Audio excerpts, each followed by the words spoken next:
Well, good afternoon, everybody, and what an absolute privilege and a pleasure it is to be with you all here today. And I want to say on behalf of Microsoft that we are buzzing to be hosting what is an incredible event.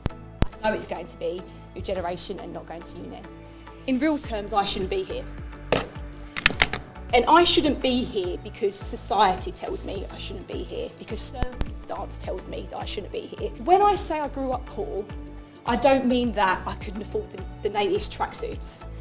What I mean is we struggled to put money on our electricity key, and if ever that ran out, there was a worry that maybe we couldn't fill that up again. And if food ran out, which I have 3 brothers and a sister, which it often did, there's a general concern of can we get any more until the next weekly shop. And for me, is that my heritage is that I'm mixed race. So my family comes from Caribbean, they come from Grenada, but we don't know them because my mum's adopted. So what this kind of tells you is an underpinning foundation of things that made life really, really difficult.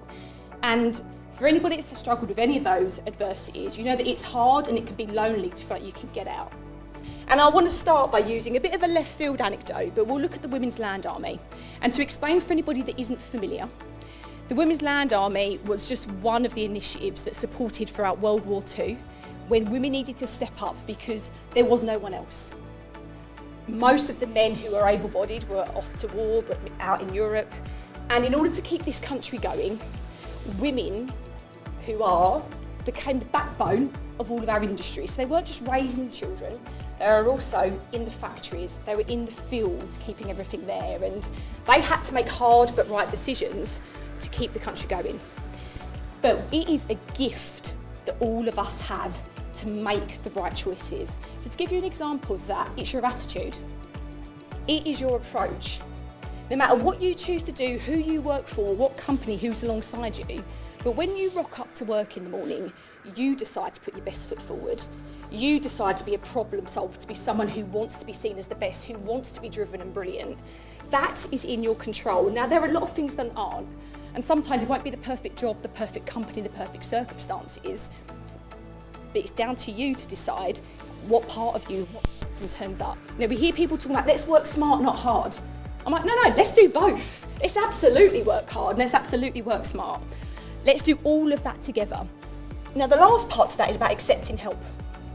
And I can only talk about myself here, but for a long time, I felt really proud that I'm strong, independent. I've come through all of these hard things that I've escaped, and that was truly how I felt at the time. I look back with a lot more humility now, because what I really see is all of the people who helped me along the way. Trust me, there are so many people that want to push you on your way, give you that little nudge in the back, and sometimes you'll need it because you won't believe it, but they will and they'll see something. So take it the literal, take it the metaphorical, all of the help, and most importantly, when you can give it back, absolutely make sure that you do.